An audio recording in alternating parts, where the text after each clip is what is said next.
Welcome in, guys, to yet another video here on the channel.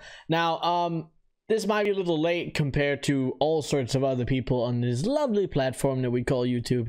The reason being for me is I wanted to wait a little more with the 9.1.5 data until we had more information, and also until we actually could see the PTR out, because that's when Blizzard starts making a lot of changes. It's when we actually get to see how things are going to be put into work. Now, before we really get into this lovely video, I do want to let you guys know that here on the channel we focus a little more on the gold making perspective and also what I have for future plans, but we will go over all the things that impact everybody, of course, because you know it's relevant in a lot of cases, usually anyway. So starting it out, 9.1.5, just before we go into it, I've already seen a lot of these things. I am very excited for this patch.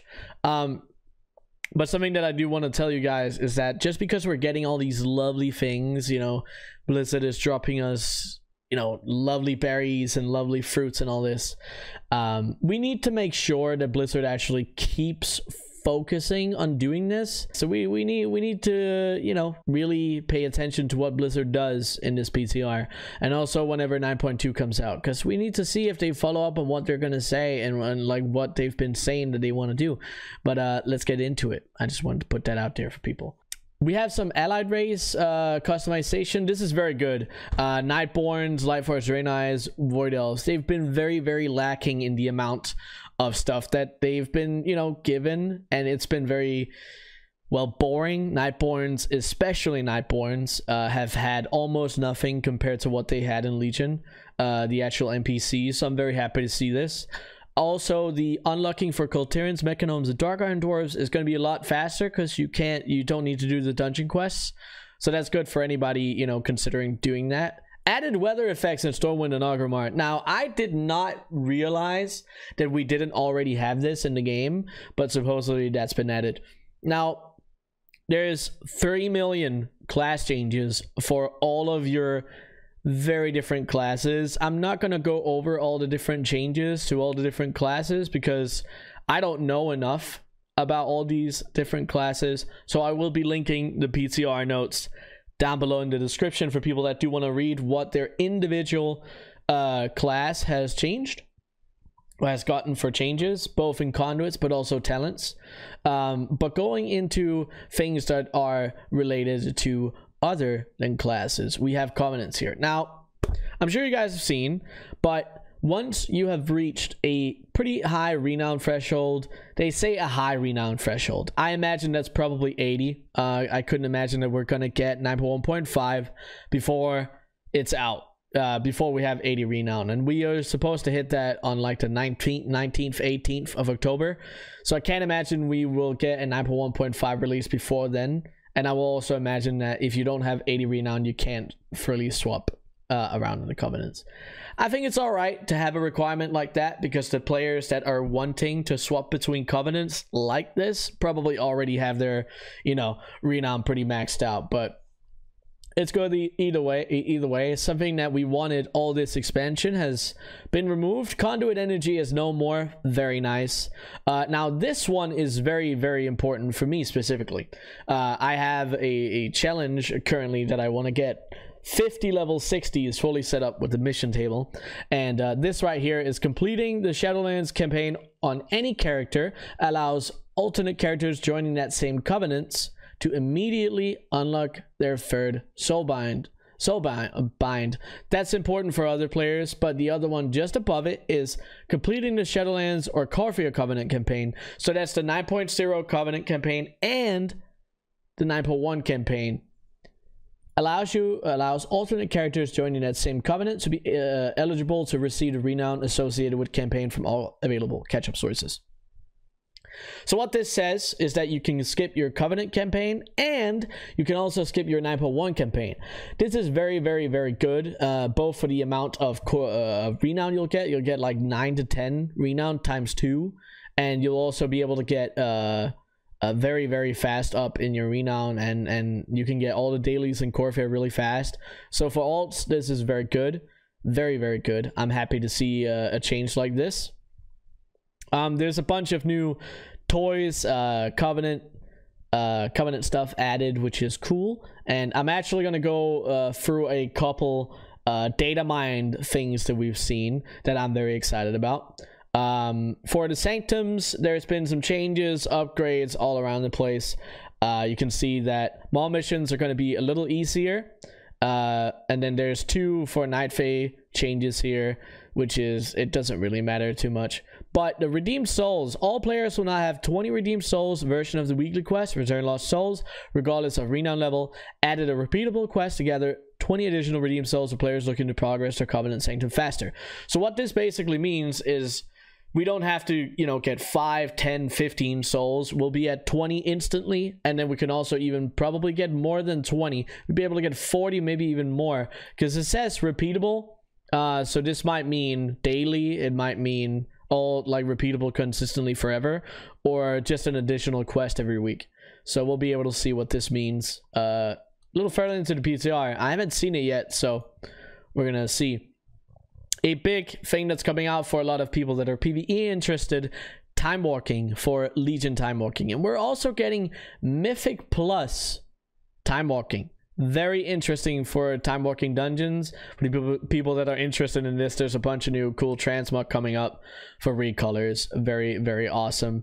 And Island Expedition and Warfronts. This is very important for goldmakers as well.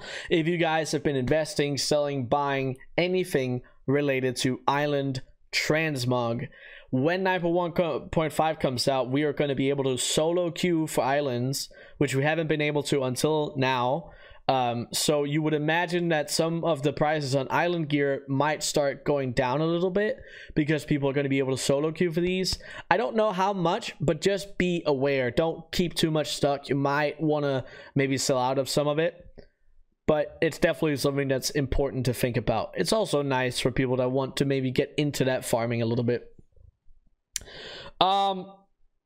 Additionally, they've changed some OG requirements. The only thing that we're really interested in here is heirloom. Heirloom gear is getting an upgrade to level 60, and we can now have it all the way up to max level. Now, the upgrades for these heirloom pieces is 18k for most of them, and then there's some that are 12k. But if you want a full set for all classes, you'd have to spend like 430, 440k or something like that, which is a lot of gold. And I don't know if that's going to be really worth it for a lot of people, because that's almost 2 tokens on EU, right? And then there's this other thing here, heirloom scouting maps, which basically just means flight points. We're going to be able to get more flight points all around the place, which is awesome. And the other thing, more fast travel points. That's always nice in Corfia and the Maw. Completed quest from Archivist Rosuir, or whatever, however you're supposed to pronounce his name, will provide access to an anima diverter. And what this is you can have an item where you can throw anima into it anywhere, so you don't need to go to your covenant sanctum to put it in.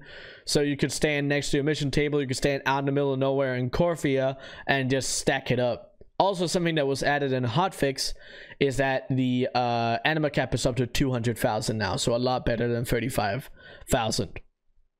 Now here is a bunch of PvP changes. These are one of these things, again, that this is something that matters for players that are really interested in this. So for you guys that are interested in this, make sure you go over this nice and good. I don't know too much about PvP. I haven't PvP'd seriously since, you know, Vista Pandaria, so it is very far away. Now, something that I'm very, very excited about. We can finally skip the Maw introduction questline. This is nice. I mean, obviously a lot of people will be like, well, I didn't mind doing it in the first place. It gave me like around a level anyway, and you know, it doesn't take too long. But me, a person that's been through that questline unspeakable amount of times, I'm very happy that I get to skip it on future ults, because I plan to do a lot. So that's going to be good. Another thing that's really important for gold making here is that we have the Rune Carver. We are going to be able to refund legendary items. So if you have a completely finished legendary item, you can go over to the Rune Carver and you can get your Soul Ash and your Soul Cinders back. that will supposedly at the moment be the only thing you get back. You don't get your base item back, you don't get nothing back. So if you were to swap to another legendary, you still have to get a base legendary item and missives and all that good stuff. So that is pretty good for gold making reasons, because it might increase the amount of sales that we get with people. Potentially might, you know, maybe there's a bigger chance that they want to swap since they don't have to re-farm Soul Ash and Soul Cinders, and also because 9.1.5 seems to be a very good patch for ults. We have Threads of Fate. Threads of Fate is basically getting buffed. Battlegrounds are going to be giving you more experience and gear. Torghast is going to be a thing where you can level a little extra. On the PTR, it's been out. The experience has been a little bugged, but they're currently working on that.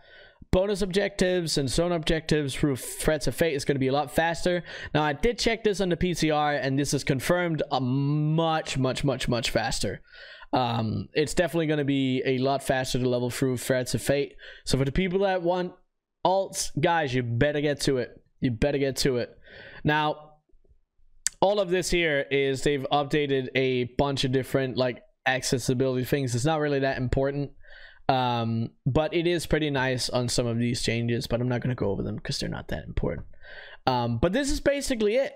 There are additions that are coming throughout the PTR, so if you guys want to keep up to date, absolutely make sure that you hop onto streams, Reddits, all this good stuff. I'm on my live stream myself on twitch.tv/Sensible. We talk about pretty much every single change that the PTR gets, and we also do test every once in a while when it's needed. So yeah, I hope you guys enjoyed the video. This was just me going over the patch notes because a lot of people have been asking about it, and it's also nice to have the ability on my stream to just give people, oh, here's a video where we go over all of it, right? So I don't have to explain it again and again and again, even though I don't mind, but sometimes, you know. But that's it, guys. So until the next video, I don't know. What am I supposed to say here? I don't know. Bye. Oh, I almost forgot, guys. We do have some Datamined stuff. Now, as for myself, I'm a druid lover, okay? And we are getting new flying mounts and travel forms, okay? We are getting the ability to be a moth, okay? We're getting the ability to be a raven, crow kind of thing. Are you kidding me? A bat, ugly looking bat from Revendreth, okay? And then we're getting another one there, yes sir. And then we're also getting these Rune Stacks, which is nice. I'm very excited about this. This is going to be very cool. I'm excited that druids are getting more love than ever. I mean, druids obviously always get all the love. We already did see this one. Now, this one's interesting. This is Datamined shop bundles. Now, I know a lot of you guys are not the biggest fans of shop bundles, but there is something very interesting to see here. Right here is a new transmog on the store that we have not been able to see before. All the other things we've already seen. We already know of all these other things, but that transmog right there, we have not seen it before. So I am very excited to see what that is going to turn into right there. It looks absolutely amazing. It looks beautiful for a transmog. So I'm excited to see what it turns out to be and when this shows up. But yeah, I appreciate you guys watching the video yet again, and until the next one, see you guys.